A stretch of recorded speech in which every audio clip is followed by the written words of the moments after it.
Ini mimbar yang ini sepertinya ada batang pohon.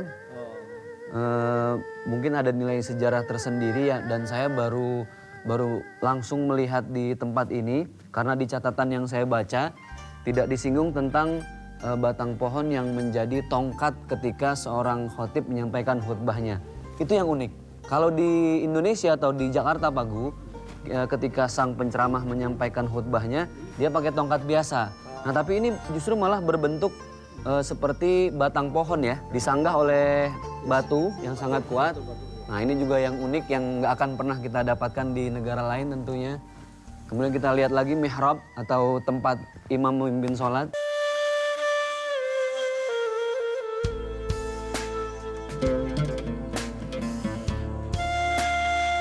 Ini mungkin sepertinya pada awalnya dimanfaatkan untuk meletakkan Al-Quran dan beberapa kitab-kitab kajian tentang ilmu Islam. Namun sepertinya sudah tidak dimanfaatkan lagi.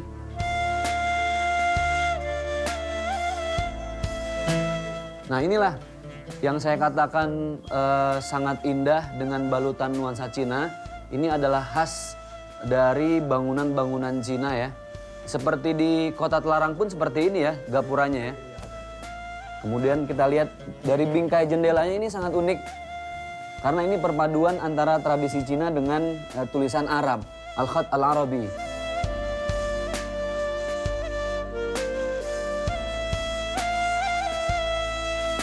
Jadi ini adalah tempat, awalnya saya pikir di sini, saya bingung nih kok ada orang belajar di masjid tapi harus berbaris.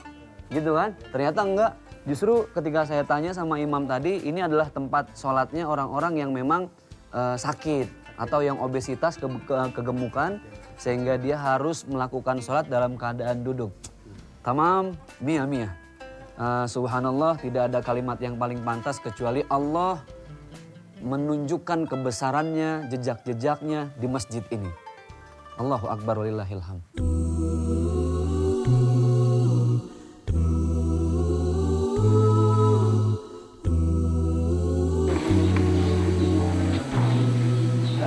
Samar-samar tadi saya dengar dari dalam ada orang baca ayat Quran.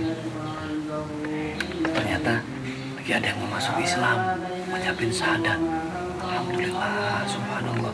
Masjid ini banyak berkahnya karena berapa banyak ribu orang Cina yang tadinya non-muslim masuk jadi agama Islam. Asyhadu an la ilaha illallah wa asyhadu anna Muhammadar Rasulullah. Dan subhanallah, saat saya berkunjung ke sini, saya melihat ada orang yang akan menjadi mu'allaf.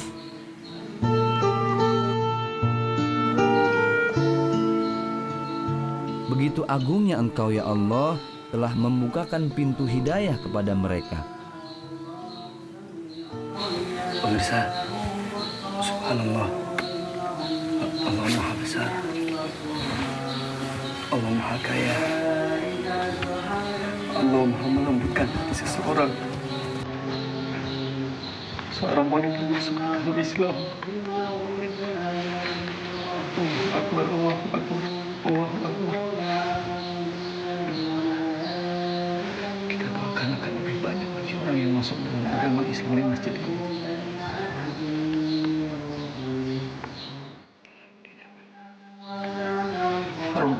Temukan imannya, kuatkan takwanya, perbanyak ibadahnya, luaskan rezekinya, panjangkan umurnya.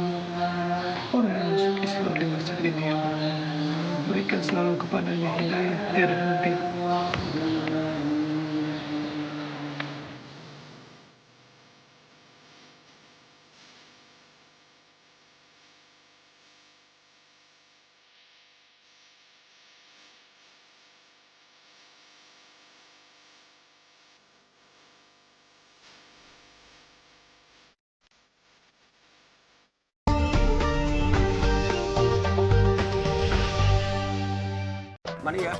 Ini makam ya. Makam.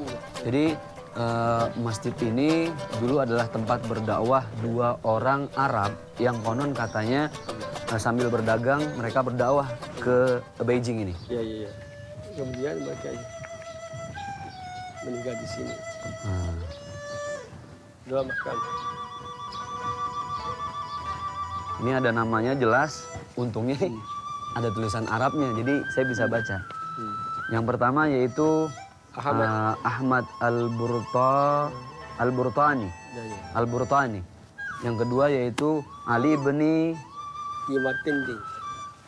Al-Qahar wala Ali. Nah, ini kurang jelas tulisannya, Ya. tapi yang pasti di sini Al-Bukhari. Mungkin berasal dari kota Bukhara ya. Dari luar negeri dia. Di sini jelas. Ya, udah kan. tertulis. Kira-kira sekitarnya kira-kira 1200. Apanya, Bang?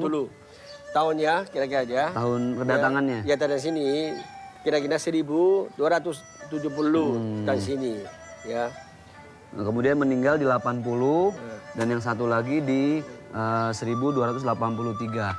Jadi kurang lebih sudah hampir 800 tahun yang lalu makam ini nampaknya sudah diperbaharui. Kalau kita lihat di sana ada batu nisan yang lama. Saya lihat di sini dulu, Bang. Silakan. Nah, ini ada batu nisan yang lama bertuliskan Arab. Mungkin sudah rapuh seiring dengan zaman. Yang masih terjaga adalah hanya nisannya saja, 2 nisan ini. Kemudian untuk makamnya diperbaharui. Dan saya juga baru lihat kalau ada ornamen makam yang berbentuk dan bertumpuk seperti ini, mungkin ini adalah perpaduan antara nilai-nilai Arab dengan nilai-nilai Cina sehingga menghasilkan satu bentuk makam yang seperti ini. Kalau dilihat di negara lain belum pernah saya lihat seperti ini, tapi di Indonesia kan hanya satu tumpuk. Nah, di sini bertumpuk-tumpuk, mungkin ada nilai tersendiri yang secara sejarah kita tahu bahwa ini adalah jejak-jejak kebesaran Allah.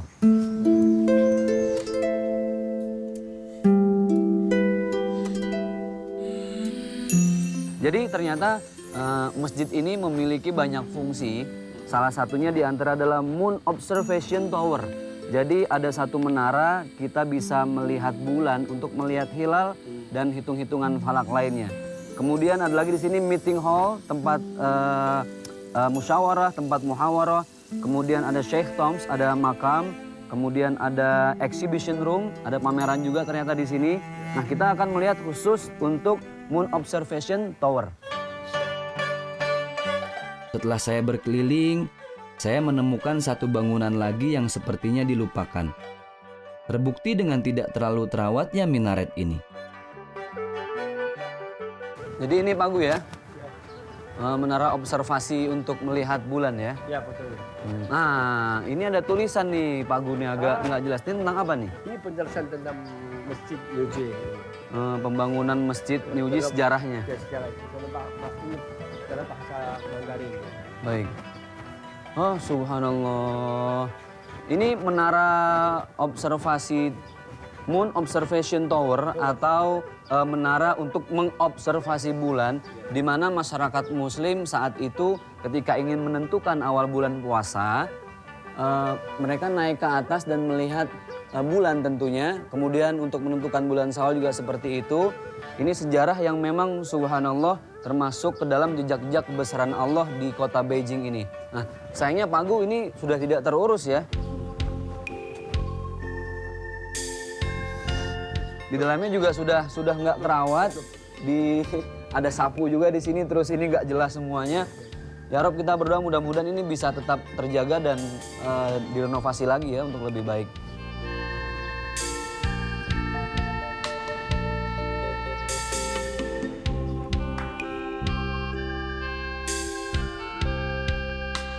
Alhamdulillahirrabbilalamin, Pak Gu ya.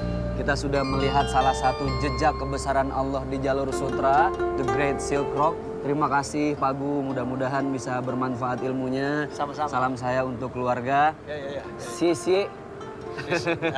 Ya, Puyung Sie ya. Puyung Sie. Jadi kalau kita Sie jawabnya Puyung Sie. Gitu. Puyung Sie, ya. Baik, terima kasih Pak Gu ya. Ya, oke. Assalamualaikum. Subhanallah, betapa sejarah ini bisa memperlihatkan kepada kita begitu besarnya karunia Allah Subhanahu wa Ta'ala.